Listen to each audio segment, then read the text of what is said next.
The envelope arrived on a Tuesday afternoon in September of 1876, and when Vaughn Slade opened it to find a daguerreotype of his intended bride, he never imagined the woman staring back at him had lived the first 12 years of her life among the Arapaho people. The photograph showed a young woman with dark hair pulled back severely, her expression solemn as was customary for such portraits, but there was something in her eyes that spoke of distant horizons and untold stories.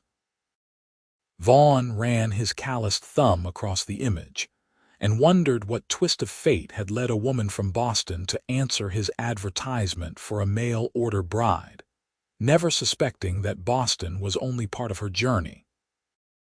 Granite, Colorado was a small mining town nestled in the Rocky Mountains, where the altitude made breathing difficult for newcomers, and the winters came early and stayed late. Vaughn had come west 5 years earlier, leaving behind a failed farm in Missouri and a family that had been scattered by the war. At 26, he had built himself a modest ranch on the outskirts of town, raising cattle and breaking horses for the miners who needed transportation across the rough terrain. He was a quiet man, tall and lean with sun-darkened skin and hands that knew both gentleness and strength. The loneliness of the mountain evenings had finally driven him to place an advertisement in a Boston newspaper, seeking a wife who could handle the harsh realities of frontier life. Marianne Jensen had answered that advertisement with a carefully worded letter that revealed little of her past, but much of her determination. She wrote that she was 23 years old, unmarried, and willing to travel west for the opportunity of a new beginning. What she did not write was that she had been born during a wagon train journey that ended in disaster, that her parents had died when Comanche raiders attacked their party in the Kansas Territory, and that an Arapaho woman named Gentle Rain had found her crying among the wreckage and chose to raise her as her own daughter. The train that brought Marianne to Granite arrived 3 weeks after Vaughn received her acceptance letter. He stood on the platform in his best clothes, a dark suit that he wore perhaps twice a year, his black hat in his hands as he watched the passengers disembark. When Marianne stepped down from the train car, carrying a single worn carpetbag, Vaughn felt his breath catch in his throat. She was more beautiful than her photograph had suggested, with long dark hair that fell past her shoulders and high cheekbones that caught the afternoon light. She wore a simple traveling dress of deep blue, and she moved with a fluid grace that seemed out of place among the other passengers. Their eyes met across the platform, and Marianne felt a flutter of nervousness mixed with relief. The man waiting for her looked kind, despite the weather-worn lines around his eyes and the serious set of his mouth. She had feared he might be cruel or rough, but there was a gentleness in the way he approached her, his movements careful and respectful. "Miss Jensen." Vaughn's voice was deeper than she had expected, with a slight drawl that spoke of his Missouri roots. "Yes, you must be Mr. Slade." She extended her hand, and when he took it, she felt the calluses on his palm, the evidence of hard work and honest labor. "Vaughn, please." "I hope your journey was not too difficult." "It was long," Marianne admitted, "but I am here now, and that is what matters." They stood awkwardly for a moment before Vaughn reached for her bag. "I have a wagon waiting. The ranch is about an hour's ride from town. I thought we could stop at the boarding house first, let you rest and freshen up. The Reverend has agreed to perform the ceremony tomorrow morning if that suits you." Marianne nodded, grateful for the delay. She had traveled nearly 2,000 miles to marry a stranger, but the reality of it was settling over her like a weight. As they walked to the wagon, she noticed how people in town stared at her, their curious gazes making her skin prickle with awareness. She was used to being looked at, used to being different, but in a new way now. The boarding house was a modest two-story building run by a widow named Mrs. Patterson, who showed Marianne to a small but clean room with a window overlooking the mountains. Vaughn had paid for 2 nights, giving Marianne time to adjust before bringing her to the ranch. He tipped his hat to her at the doorway, promising to return in the morning to escort her to the church. Alone in the room, Marianne sank onto the narrow bed and let out a long breath. She rolled up the sleeve of her dress and looked at the tattoo on her left forearm, a series of geometric patterns and symbols that told the story of her childhood among the Arapaho. Gentle rain had given her the tattoo when she turned 13, marking her passage into womanhood according to tribal customs. The marks were a deep blue-black, permanent reminders of the life she had left behind when white missionaries found her during a trading expedition and insisted on returning her to civilization. She had spent the next 10 years in Boston, living with distant relatives who viewed her with a mixture of pity and disdain. They had tried to civilize her, to erase the years she had spent as an Indian child, but they could not erase the tattoo or the memories. When the opportunity came to leave Boston and start fresh, Marianne had seized it without hesitation, even knowing it meant marrying a complete stranger. The wedding ceremony was brief and simple. Reverend Morrison spoke the traditional words while Vaughn and Marianne stood before him in the small church, with Mrs. Patterson and her husband serving as witnesses. Marianne wore the same blue traveling dress, having no other suitable clothing, and Vaughn wore his dark suit again. When the Reverend pronounced them husband and wife, Vaughn leaned in to give Marianne a chaste kiss on the cheek, his lips barely brushing her skin. The ride to the ranch was quiet, with both of them lost in their own thoughts. The wagon climbed through pine forests and across rocky meadows, following a rough trail that wound higher into the mountains. When they finally crested a ridge and Vaughn pointed to the valley below, Marianne felt a surge of unexpected emotion. The ranch consisted of a sturdy log cabin with a stone chimney, a barn, several smaller outbuildings, and corrals where horses moved restlessly in the afternoon sun. Beyond the buildings, mountains rose in every direction, their peaks already dusted with early snow. "It is not much," Vaughn said quietly, "but it is mine. Ours now, I suppose." "It is beautiful," Marianne replied, and she meant it. There was something about the wildness of the landscape that called to her, reminded her of the open plains where she had spent her childhood. Vaughn helped her down from the wagon and carried her bag into the cabin. The interior was sparse but clean, with a main room that served as kitchen and living area, a bedroom to one side, and a loft above reached by a ladder. A fire crackled in the stone fireplace, and Marianne realized that Vaughn must have come out early that morning to prepare the house for her arrival. "I will sleep in the loft," Vaughn said, setting her bag down in the bedroom. "You can have the room to yourself until you are comfortable with other arrangements." Marianne felt a rush of gratitude for his consideration. "Thank you. That is very kind." They spent the rest of the day in careful politeness, learning to navigate the space around each other. Vaughn showed her around the property, introducing her to his small herd of cattle and the dozen horses he kept for breeding and selling. Marianne helped him prepare dinner, a simple meal of salt pork and beans, and they ate together at the rough wooden table, making stilted conversation about the weather and the town. As the sun set and the mountain air grew cold, Vaughn banked the fire and bid her good night, climbing the ladder to the loft with a blanket under his arm. Marianne changed into her nightgown in the privacy of the bedroom, but sleep was long in coming. She lay awake listening to the unfamiliar sounds of the night, the howling of distant wolves, the rustling of wind through the pines, and the occasional creak of the floorboards above where her new husband was presumably also lying awake. The days that followed fell into a pattern.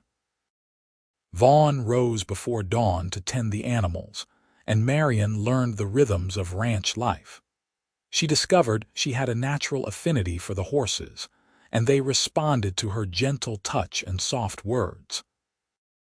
Vaughn noticed this and began teaching her to ride, spending patient hours showing her how to sit properly in the saddle and how to communicate with the animal beneath her. They remained formal with each other, still strangers despite the legal ties that bound them. Vaughn was unfailingly polite, never pressing her for more than she was willing to give, and Marianne appreciated his restraint even as she found herself growing curious about the quiet man she had married. It was nearly 2 weeks after her arrival when the tattoo revealed itself. Marianne was helping Vaughn mend a section of fence that had been damaged by a fallen tree. The work was hot despite the cool mountain air, and she had rolled up her sleeves without thinking. When she reached for a hammer, Vaughn's hand caught her wrist gently. "What is that?" His voice held no judgment, only curiosity. Marianne looked down at her exposed forearm, at the distinctive patterns that marked her skin. Her heart began to race. In Boston, she had learned to always keep the tattoo covered, to hide this evidence of her otherness. But there was nowhere to hide now. "It is a tattoo," she said quietly, "from the tribe that raised me." Vaughn released her wrist but did not look away. Tribe. Marianne took a deep breath and made a decision. If she was to build a life with this man, he deserved to know the truth. "I was not born in Boston, Mr. Slade. I was born on a wagon train heading west. My parents died when I was an infant, killed in a raid. An Arapaho woman found me and raised me as her own daughter until I was 12 years old. This tattoo marks my passage into womanhood according to their customs." She waited for the disgust, the horror, the rejection she had seen so many times in the eyes of proper Boston society. Instead, Vaughn studied the tattoo with quiet interest, his fingers hovering near but not quite touching the marked skin. "The patterns," he said after a long moment. "What do they mean?" Marianne was so surprised by the question that she almost laughed. "They tell a story. This one represents the sky and this one the earth. These marks are for the 4 directions, and this symbol is for the woman who raised me, gentle rain. Each mark has meaning, a piece of who I was, who I am." Vaughn met her eyes then, and she saw no condemnation in his gaze, only a deep thoughtfulness. "It is your story," he said simply. "Thank you for sharing it with me." Something shifted between them in that moment. The careful distance they had maintained began to crack, allowing the possibility of real connection to seep through. That evening, as they sat by the fire after dinner, Marianne found herself telling Vaughn more about her childhood, about learning to track deer through the prairie grass, about sleeping under stars so bright they seemed close enough to touch, about the songs gentle rain had sung to her, and the stories the elders had told around the cooking fires. Vaughn listened without interrupting, his attention complete and unwavering. When she finally fell silent, he told her about his own past, about growing up on a farm in Missouri, about fighting in the war when he was barely 17, about the brother he had lost at Shiloh and the family home that had burned to nothing while he was away. "We are both orphans in a way," Marianne said softly, "both searching for a place to belong." "Maybe we can belong here," Vaughn replied. "Together." The weeks turned into months, and autumn gave way to the first harsh snows of winter. Marianne and Vaughn grew closer, their conversations deepening as they learned each other's rhythms and habits. Vaughn taught her to shoot a rifle, insisting she needed to be able to protect herself when he was away from the ranch. Marianne taught him some of the Arapaho words she remembered, laughing at his clumsy pronunciation, but touched by his willingness to learn. One evening in late November, as they sat close together by the fire to ward off the bitter cold outside, Vaughn reached for Marianne's hand. It was the first time he had initiated such contact, and she felt her pulse quicken at his touch. "Marianne," he said, his voice rough with emotion, "I know our marriage began as a practical arrangement, but I find myself hoping it might become something more. You are the strongest, bravest woman I have ever known, and I would be honored if you would truly be my wife, in all ways." Marianne looked at his weathered face, at the honesty in his eyes, and felt her own heart opening in response. Over the months, she had come to care for this quiet, honorable man who had accepted her past without judgment, who had given her space to be herself, who had shown her countless small kindnesses without expecting anything in return. "I would like that," she whispered, and when Vaughn leaned in to kiss her, she met him halfway. Their kiss was tentative at first, both of them uncertain after so long maintaining distance, but it deepened as months of suppressed longing found release. When Vaughn pulled back, his eyes searching hers for permission, Marianne stood and took his hand, leading him to the bedroom they would finally share. Their lovemaking that night was tender and unhurried, a mutual exploration that left them both breathless and vulnerable. Vaughn traced the tattoo on Marianne's arm with gentle fingers, kissing each symbol as she whispered its meaning. Marianne discovered the scars on Vaughn's body, remnants of war and hard living, and marked each one with her own careful touch. Afterward, they lay tangled together under heavy quilts, listening to the wind howl around the cabin while the fire crackled in the next room. Marianne rested her head on Vaughn's chest, feeling the steady beat of his heart beneath her ear. "I did not expect to fall in love," she admitted quietly. "When I answered your advertisement, I thought it would be a marriage of convenience, nothing more." Vaughn's arms tightened around her. "I did not expect it either, but I am grateful for it, more than I can say." Winter deepened, and the ranch became isolated as snow piled high around the buildings. Vaughn and Marianne spent long days working together to keep the animals fed and safe, and longer nights discovering each other in the warmth of their shared bed. The physical intimacy between them grew alongside the emotional connection, and Marianne found herself happier than she had been since childhood. But happiness in the frontier was always fragile, always threatened by forces beyond human control. In early February, a blizzard struck the mountains with devastating force. Vaughn went out to check on the horses in the barn and did not return. Marianne waited as long as she dared before bundling herself in every piece of warm clothing she owned and venturing into the storm. The wind was so strong it nearly knocked her off her feet, and the snow was so thick she could barely see her hand in front of her face. She tied a rope around her waist and secured it to the porch railing, knowing that without a tether, she could easily become lost in the whiteout conditions. Following the rope's guidance, she made her way toward the barn, calling Vaughn's name over the shriek of the wind.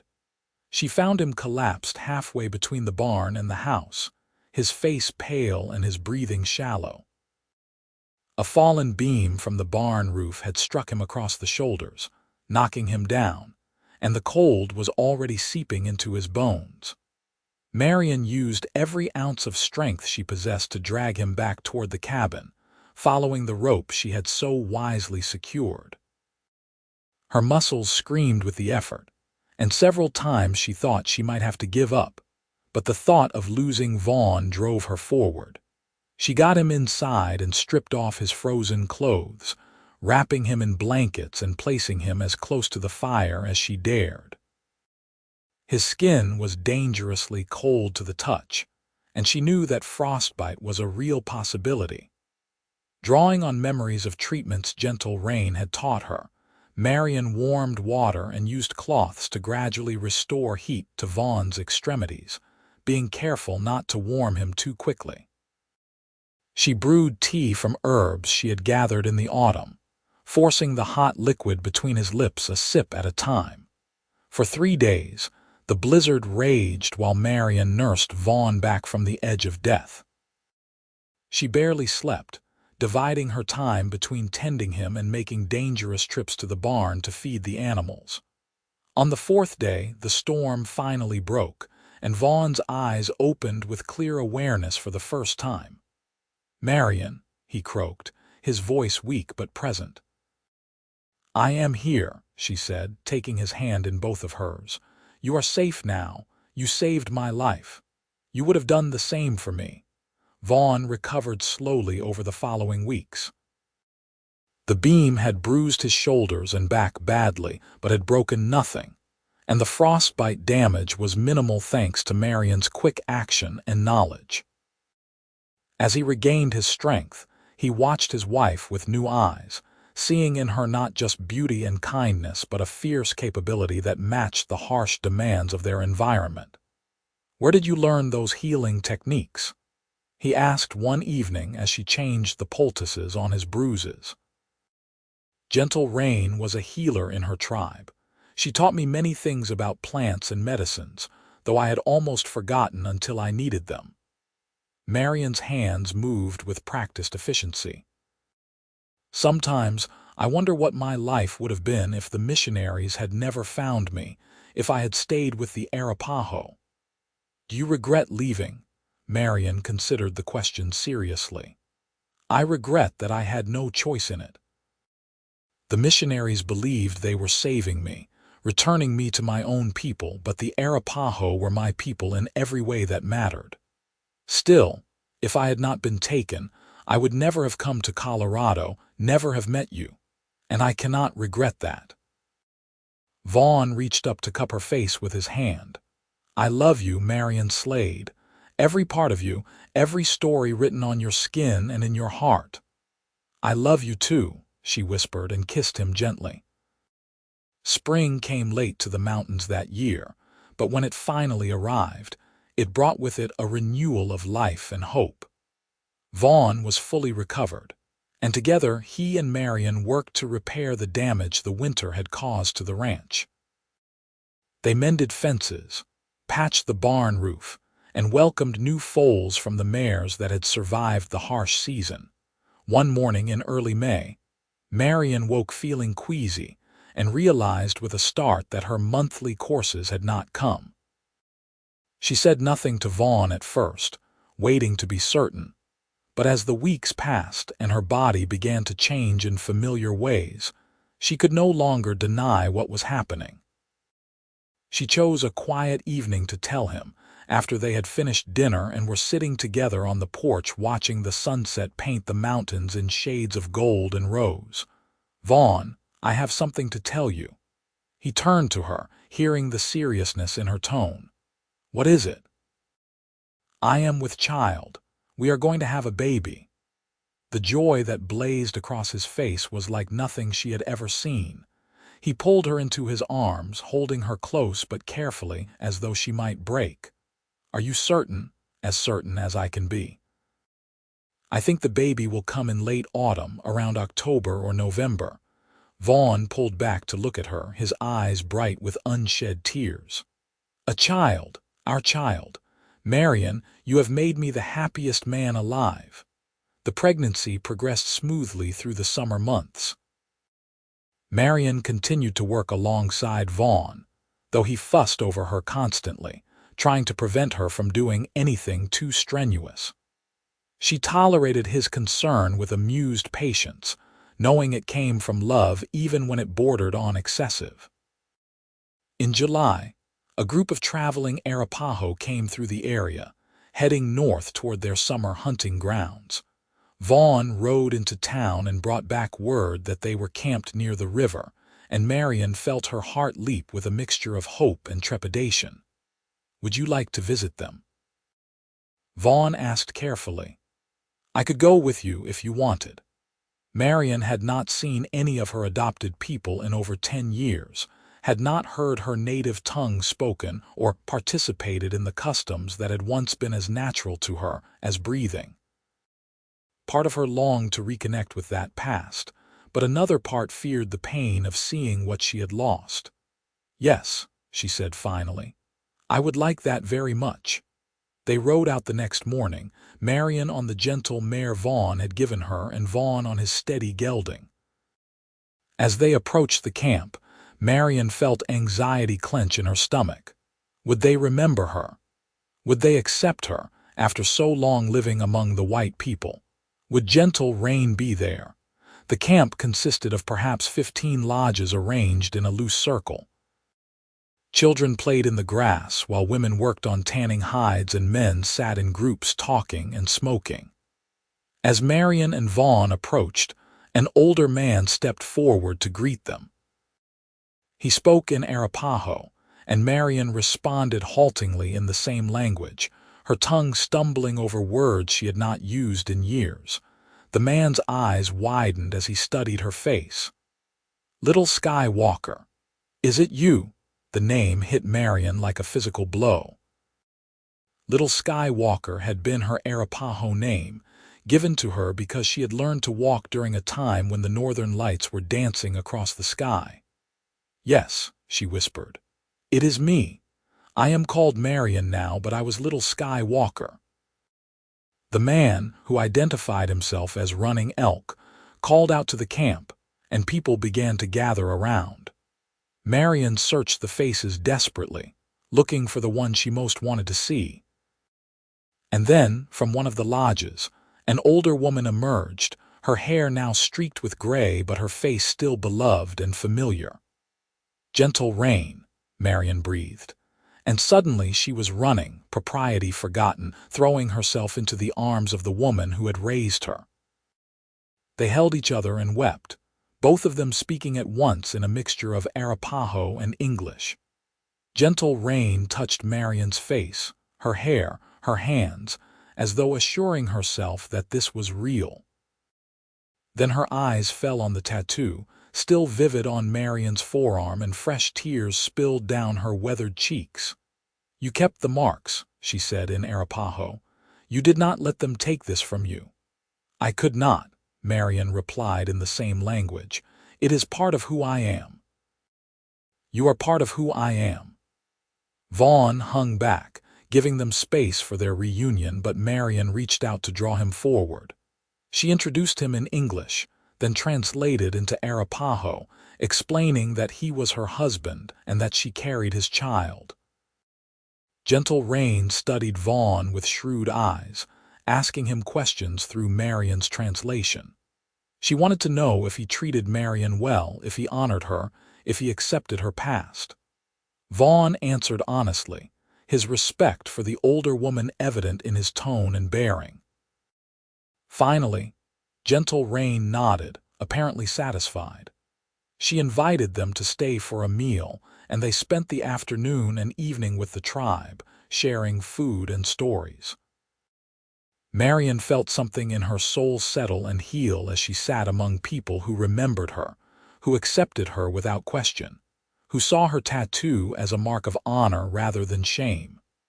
As the sun began to set, and it was time to leave, Gentle Rain pulled Marianne aside. She pressed a small leather pouch into her hands. "For when the baby comes," she said. "Herbs to ease the pain and strengthen you. I wish I could be there to help, but we must continue north. Know that you carry my blessings with you, Little Skywalker. You have found a good man, one who sees your whole spirit. Hold on to him and be happy." The ride back to the ranch was quiet, both Marianne and Vaughn lost in thought. When they arrived home, Vaughn helped Marianne down from her horse and held her close. "That was important for you," he said. "Seeing her again." "It was," Marianne agreed. "For so long I felt torn between two worlds, never fully belonging to either. But today I realized I do not have to choose. I can honor both parts of myself, the girl I was and the woman I have become." "I am glad," Vaughn said simply. You should never have to hide any part of yourself, especially not from me." The summer passed in a haze of heat and hard work. Marianne's belly grew round with their child, and Vaughn became increasingly protective as her time drew near. He hired a ranch hand, a young man named Billy who could help with the heavier work and would be there in case Marianne needed assistance while Vaughn was away. In late October, as the aspens turned gold and the first light snows dusted the peaks, Marianne felt the first pains of labor. Vaughn sent Billy racing into town to fetch the midwife, Mrs. Patterson, while he stayed with Marianne, holding her hand and trying to hide his fear. Mrs. Patterson arrived within 2 hours, bustling and efficient. She shooed Vaughn out of the bedroom, insisting that childbirth was women's work, but Marianne called him back. "I want him here," she said firmly. "He is my husband, and this is his child too." Mrs. Patterson looked scandalized but did not argue further. Vaughn stayed at Marianne's side through the long hours of labor, wiping her face with cool cloths and murmuring encouragement. Marianne drew on the herbs gentle rain had given her, and on the strength she had cultivated through years of survival and adaptation. As dawn broke over the mountains, their son was born. He came into the world with a lusty cry that brought tears of relief and joy to both his parents' eyes. Mrs. Patterson cleaned him and wrapped him in soft blankets before placing him in Marianne's arms. "He is perfect," Marianne whispered, studying the tiny face, the dark hair, the fingers that gripped her thumb with surprising strength. "He is beautiful," Vaughn agreed, his voice thick with emotion, "like his mother."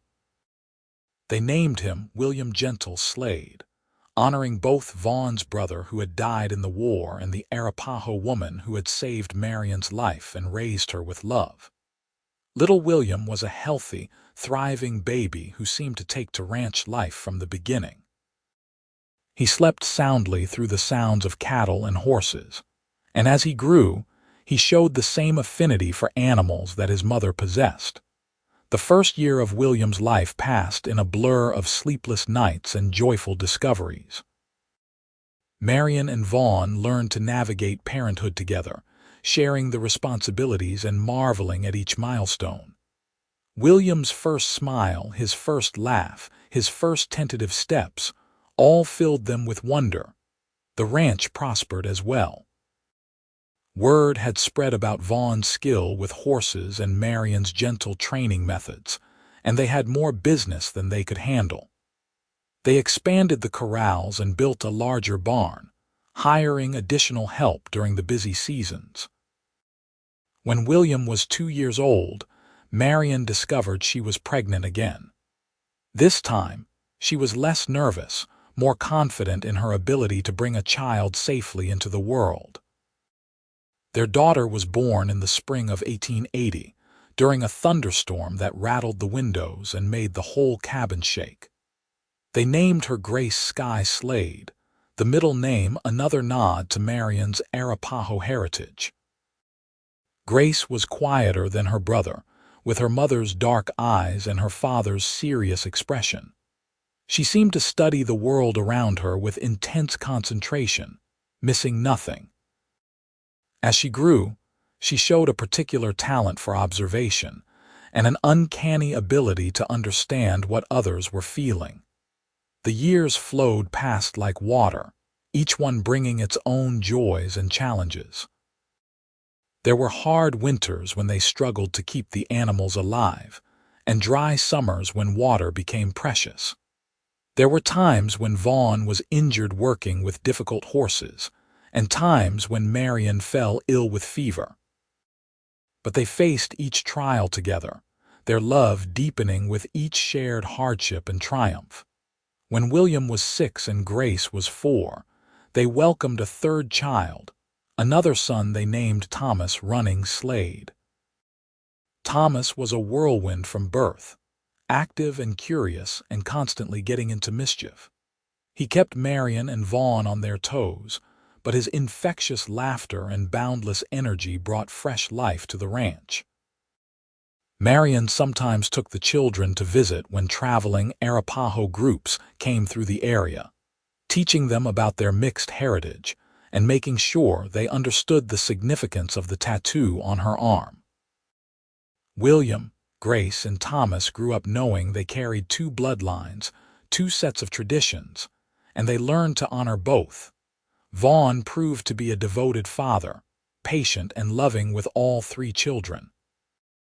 He taught William and Thomas to rope and ride, to read the weather and the land, to handle responsibility with maturity beyond their years.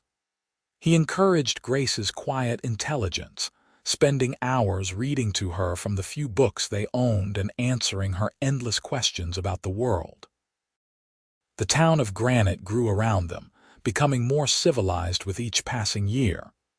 A proper school was built, and Marianne and Vaughn sent their children to learn reading, writing, and arithmetic.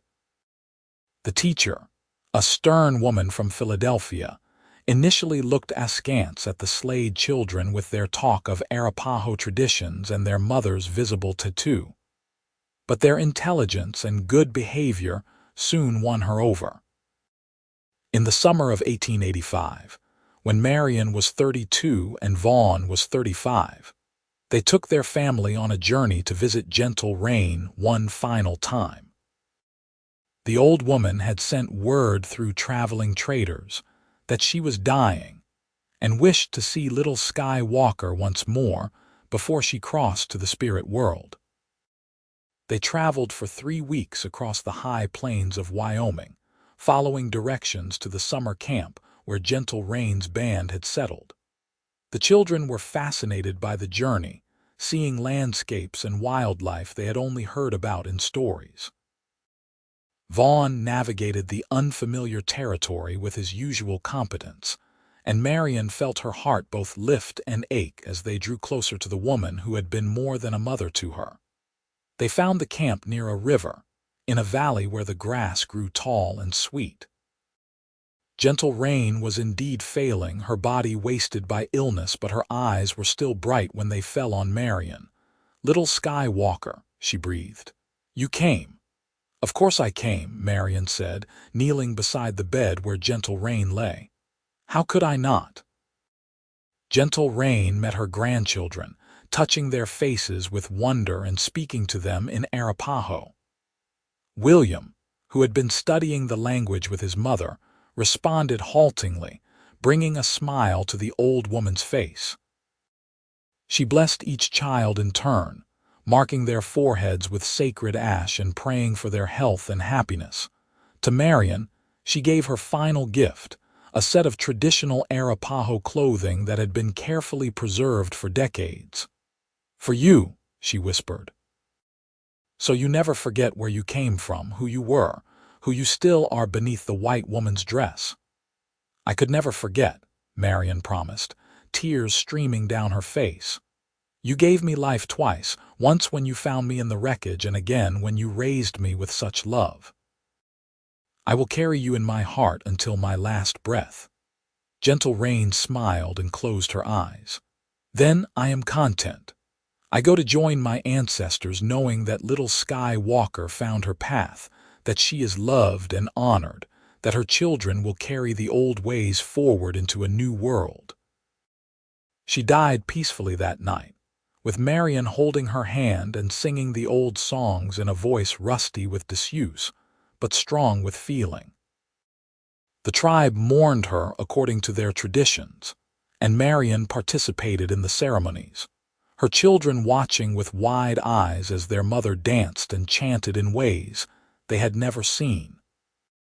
Vaughn stood apart, respecting the sacred nature of the rituals but always present, always ready to offer support if Marianne needed it. He had grown to understand over the years just how much this part of her identity mattered, how it shaped her view of the world and her place in it. The journey home was subdued but not unhappy. Marianne grieved for Gentle Rain, but it was the grief of completion rather than abandonment. She had been able to say goodbye, to express her gratitude and love, to receive the blessing and approval that meant everything to her. And she had her family around her, the present and future she had built through courage and determination. Back at the ranch, life continued its steady rhythm. The children grew, the horses multiplied, the seasons turned. Vaughn's hair began to show threads of gray at the temples, and fine lines appeared around Marianne's eyes. But they moved through the years with the easy grace of two people who had learned to work in harmony. On quiet evenings, they still sat together on the porch, watching the sun set over the mountains. Sometimes they talked, sharing the small details of their days or making plans for the future. Sometimes they simply sat in comfortable silence, their shoulders touching, their hands intertwined. One such evening, when Marianne was 38 and Vaughn was 41, he turned to her with a contemplative expression. "You ever regret it?" he asked. "Answering that advertisement, coming out here to marry a stranger?" Marianne considered the question, thinking back to the frightened young woman who had stepped off the train in Granite all those years ago. "Not for a single moment," she said honestly. "This life we have built together, it is more than I ever dreamed possible. You gave me a home, Vaughn. Not just a house or a ranch, but a true home where I can be all of myself without hiding or apologizing." "You gave me the same," Vaughn replied.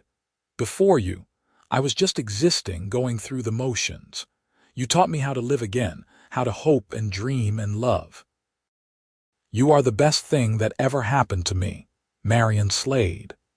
She leaned her head on his shoulder, feeling the steady strength of him, the constancy that had been her anchor through so many storms. "When I look at this tattoo," she said, holding up her arm where the marks were still visible despite the passage of years, "I used to see only loss, only the reminder of a life I could never have again. But you helped me understand that it is not about loss. It is about carrying my story forward, honoring where I came from while building where I am going." "It is your story," Vaughn said, echoing the words he had spoken so long ago when he first saw the tattoo. "And I am grateful to be part of it." They watched the stars emerge one by one in the darkening sky. The same stars that had watched over Marianne as a child on the plains, that had guided Vaughn through war and wilderness, that now shone down on the family they had created together. Inside the cabin, their children were preparing for bed. William, now a serious young man of 13, was helping Thomas with his reading lessons while Grace worked on a drawing of the horses in the corral. The sounds of their voices drifted out through the open windows, filling the night with the music of home. The years continued to pass, bringing the inevitable changes that time always brings. William grew into a tall, capable young man who took over more and more of the ranch work, allowing Vaughn to slow down a bit. He courted and married a local girl named Sarah, a school teacher with a gentle disposition and a love of the mountains. They built a small house on the far edge of the Slade property and started their own family, giving Marianne and Vaughn their first grandchildren. Grace became a healer, combining the traditional Arapaho knowledge her mother had taught her with modern medicine she learned from the town doctor. She had a gift for helping people, for understanding their pain and finding ways to ease it. She never married, content with her work and her independence, though she had plenty of suitors over the years. Thomas, true to his restless nature, left Colorado when he was 18 to see more of the world. He wrote letters from San Francisco, from Seattle, from places Marianne and Vaughn could barely imagine. But he always came home for Christmas, bringing stories and gifts and the energy that had defined him since birth. Vaughn and Marianne grew old together, their bodies wearing down but their spirits remaining strong.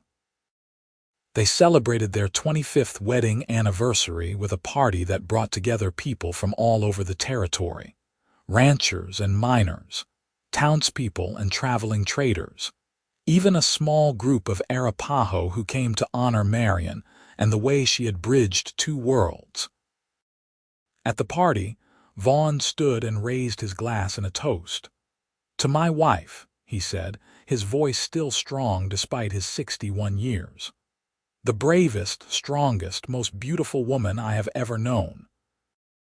25 years ago, I placed an advertisement for a wife, hoping for someone who could tolerate the hardships of ranch life.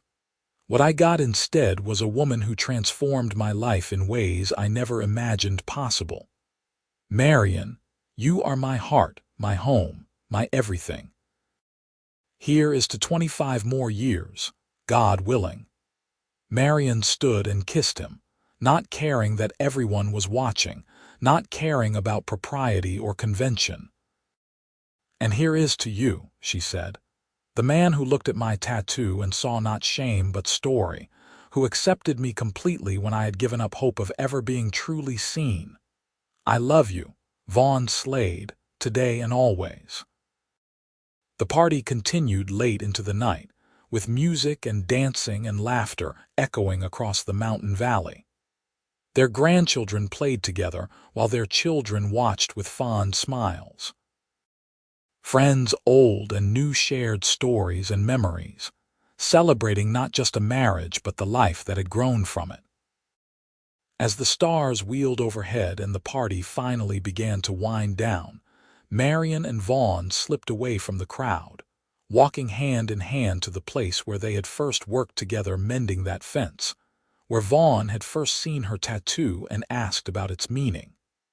"You remember?" Marianne asked, touching the weathered fence post. "Every moment," Vaughn replied. "That was the day I began to truly know you, to understand that you were so much more than I had expected. That was the day I began to trust you," Marianne said. "To believe that maybe, just maybe, I had found someone who could love all of me." They stood together in the moonlight, two people who had started as strangers and become soulmates through patience, acceptance, and steadfast devotion. Around them, the ranch they had built together spread across the valley, a testament to hard work and shared dreams. Above them, the stars shone bright and eternal, bearing witness to a love that had weathered every storm and emerged stronger for it. In the distance, a wolf howled, and Marianne smiled at the familiar sound. She thought of gentle rain, of the Arapaho people who had given her life and identity, of the long journey that had brought her to this moment. She thought of the scared young woman who had stepped off the train in granite, of the lonely cowboy who had been brave enough to seek a partner in the wilderness, of the family they had created against all odds. "It is a good story," she said softly, looking at the tattoo on her arm. "Our story." "The best story," Vaughn agreed, pulling her close. "And it is far from over." They walked back to the party together, rejoining their family and friends for the final hours of celebration. And when at last they retired to their cabin, to the bed they had shared for 25 years, they held each other close and gave thanks for the gift of love, of acceptance, of a life built on honesty and mutual respect. The ranch continued to thrive under their stewardship and William's capable management. More grandchildren arrived, and Marianne delighted in teaching them the old Arapaho songs and stories, making sure the traditions lived on. She showed each grandchild her tattoo and explained its meaning, telling them about gentle rain and the tribe that had raised her, instilling in them a pride in their mixed heritage. Vaughn, though slowed by age and old injuries, remained active on the ranch until his final years. He loved working with the horses, and they responded to him with the same trust and affection they showed Marianne. Together, they had built a reputation for breeding the finest horses in Colorado, animals known for their intelligence, stamina, and gentle temperaments. On a crisp autumn morning in 1898, when Marianne was 45 and Vaughn was 54. They woke to find the mountains dusted with fresh snow, the first significant accumulation of the season. Vaughn suggested they take a ride together, something they had not done in months due to his increasing joint pain and her own occasional fatigue. They saddled their horses and rode up into the high country, following trails they knew as well as the lines on their own palms. The air was cold and clean, scented with pine and coming snow. The horses picked their way carefully over rocky ground, their breath steaming in the morning chill. At a promontory overlooking the entire valley, they stopped to rest. From this vantage point, they could see the ranch spread below, the buildings and corrals, the grazing cattle and horses, the thin plume of smoke rising from the cabin where Grace was probably making breakfast for whoever was staying over. "Look at what we built," Vaughn said wonderingly. "When I first came to this valley, there was nothing here but wilderness. Now look at it." "You built it with your own hands," Marianne said proudly. "Your vision, your hard work." "Our vision," Vaughn corrected. "Our hard work. I could never have done this alone, Marianne. You made it all possible." They sat in comfortable silence, watching an eagle soar on the thermal currents, observing the play of light and shadow across the valley as clouds moved overhead. Marianne thought about all the years behind them, all the moments of joy and sorrow, triumph and struggle. She thought about the tattoo on her arm, still vivid despite the passage of decades, still telling the story of who she had been and who she had become. "I am glad I found you," she said finally. "Or that you found me. However it happened, I am grateful." "So am I," Vaughn replied. "Every single day."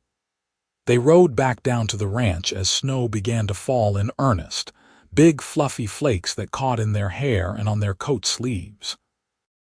By the time they reached the barn, they were both laughing like children, exhilarated by the ride and the weather and the simple pleasure of being together.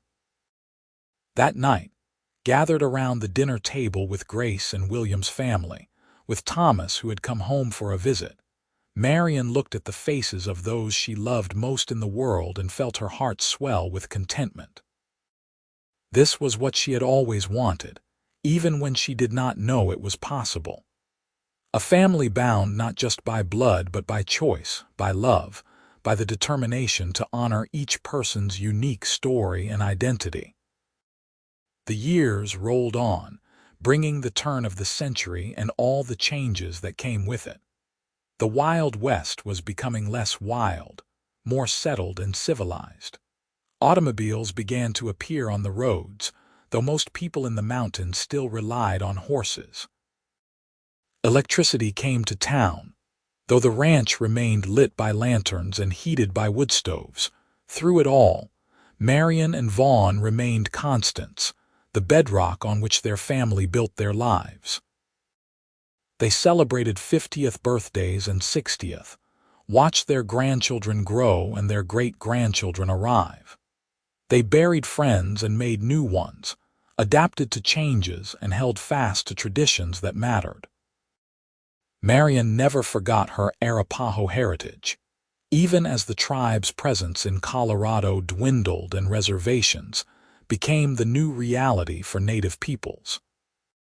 She taught her descendants to respect all people, to honor different ways of knowing and being in the world, to never judge others for their origins or appearances. Vaughn supported her in this completely, recognizing that her unique perspective enriched their family and community. He became known as a fair and honorable man, someone who could be trusted to keep his word and treat others with dignity regardless of their background. In the spring of 1905, as Marianne was approaching her 52nd birthday, she and Vaughn took a trip to Denver, a journey they had postponed for years due to the demands of ranch life. It was their first real vacation together, a chance to see the growing city and enjoy some time away from responsibility. They stayed in a fine hotel, attended the theater, visited museums and shops. Marianne bought gifts for all the grandchildren, and Vaughn surprised her with a beautiful silver bracelet engraved with a pattern that echoed the designs of her tattoo. "So you can carry your story in a new way," he explained as he fastened it around her wrist. "Though the original will always be the most beautiful to me." On their last evening in Denver, they dressed in their finest clothes and went to an elegant restaurant. Over a leisurely dinner, they talked about their life together, reminiscing about the early days when everything had been uncertain and new. "If you could go back," Vaughn asked, "knowing everything that would happen, would you still answer that advertisement?" "In a heartbeat," Marianne replied without hesitation. "Even knowing the hardships, the losses, the difficult times, I would choose this life, choose you, 1,000 times over." "Would you still place the advertisement?" "Absolutely," Vaughn said. "Though I would probably be less surprised when you turned out to be so much more than I ever hoped for." They returned to the ranch refreshed and ready to resume their roles, but with a renewed appreciation for what they had built together. The trip had reminded them that they were not just ranchers and parents and grandparents, but individuals with their own dreams and desires, partners who had chosen each other and continued choosing each other every single day. As they moved into their 60s and 70s, Vaughn's health began to decline. The old war injuries that had plagued him for decades worsened, and arthritis made it increasingly difficult for him to work with the horses he loved. Marianne cared for him with the same dedication she had shown during the blizzard all those years ago, using her healing knowledge to ease his pain and make him comfortable. Despite his physical limitations, Vaughn's mind remained sharp and his spirit strong.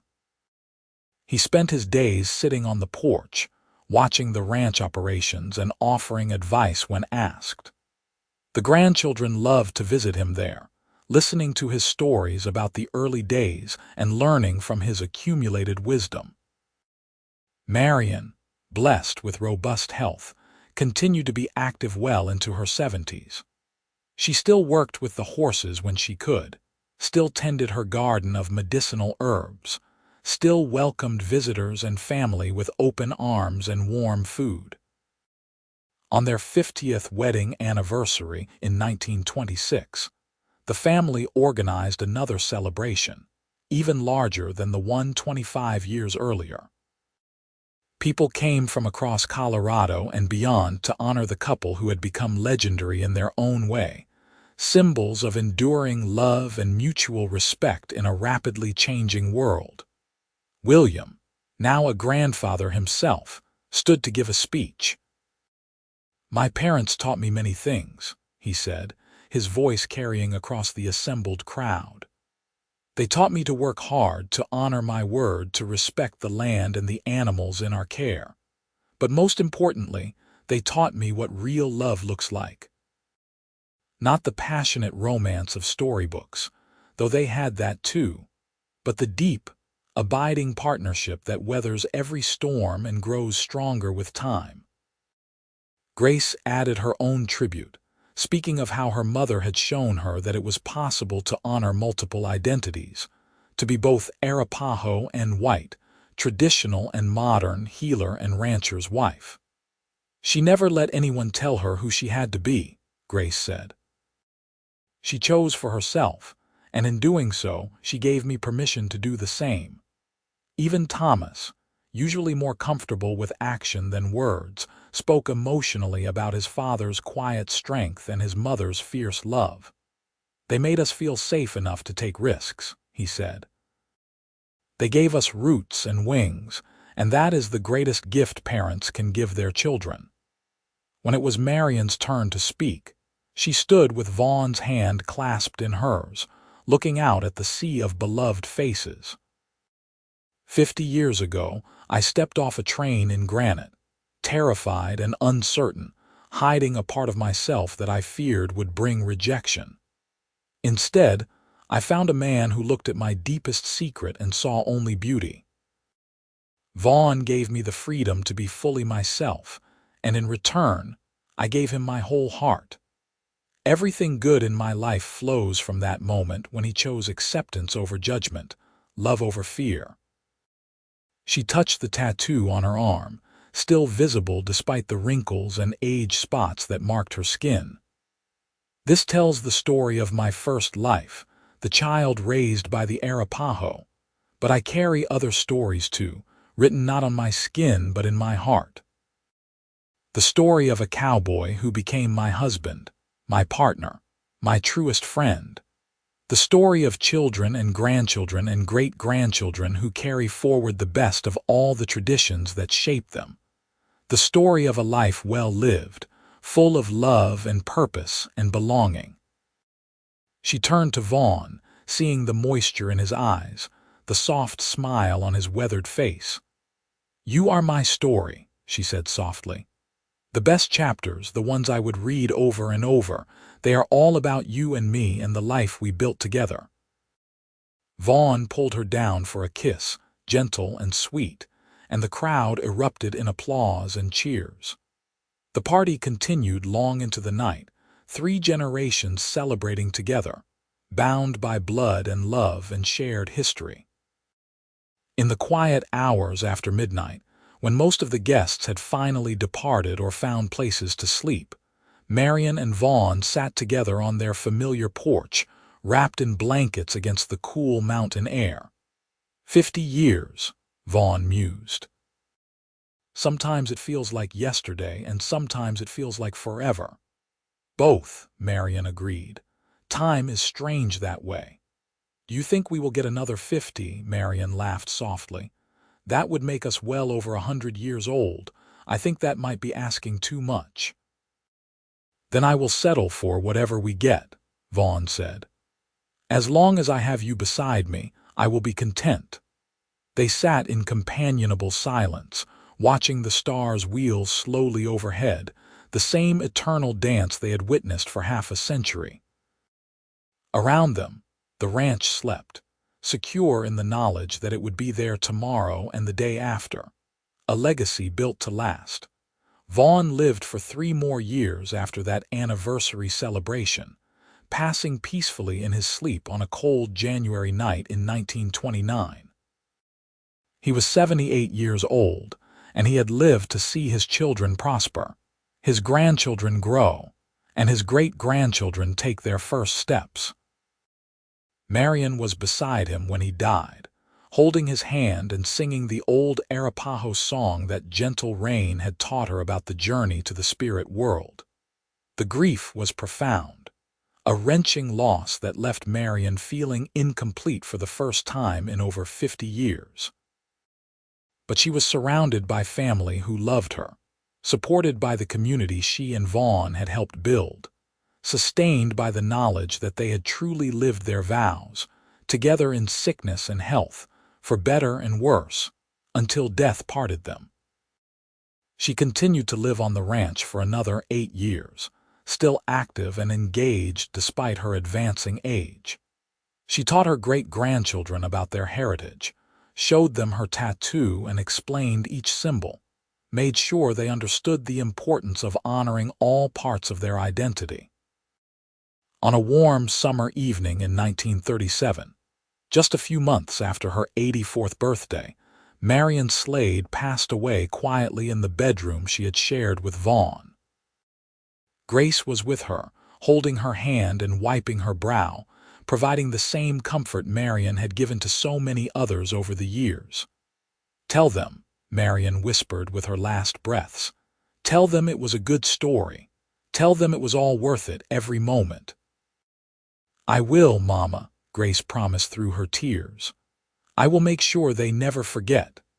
Marianne smiled and closed her eyes, and in that final moment she saw it all again, the whole beautiful tapestry of her life. She saw the plains where she had learned to walk, the kind face of gentle rain, the streets of Boston where she had felt so lost, the train platform where she first met Vaughn. She saw the ranch taking shape, the births of her children, the joy of loving and being loved completely. She saw the tattoo on her arm, still telling its story, still marking her as someone who belonged to two worlds and had made peace with both. And she saw Vaughn, young and handsome as he had been on their wedding day, reaching out his hand to her with that gentle smile she had loved for so long. "Ready for the next adventure?" he seemed to ask. "Always," she replied and took his hand. They buried her next to Vaughn on a hillside overlooking the ranch with a simple headstone that read, "Marianne Jensen Slade, 1853–1937. Beloved wife, mother, grandmother, she honored all her stories."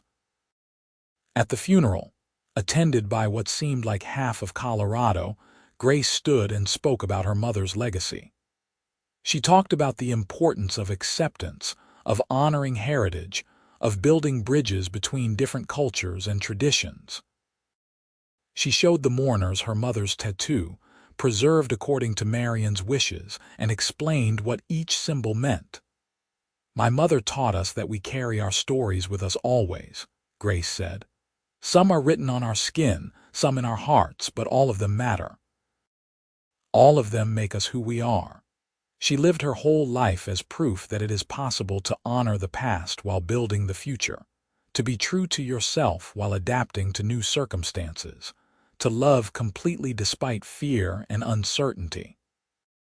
William added his own tribute, speaking of how his parents' marriage had set the standard for what he sought in his own relationships. "They showed me that true partnership means seeing your spouse fully, accepting them completely, and choosing them every single day. My father looked at my mother's tattoo and saw not shame but story, and in doing so, he gave her the greatest gift anyone can give, the freedom to be authentic." Thomas, weathered from his years of travel but finally settled back in Colorado with his own family, spoke of how his parents had given him permission to explore while always providing a home to return to. "They understood that love does not mean possession," he said. "They let us be ourselves, supported our dreams, and created a foundation strong enough to hold us all." The grandchildren and great-grandchildren shared their own memories, painting a picture of a woman who had lived fully and loved fiercely, who had faced adversity with courage and built a legacy that would endure for generations.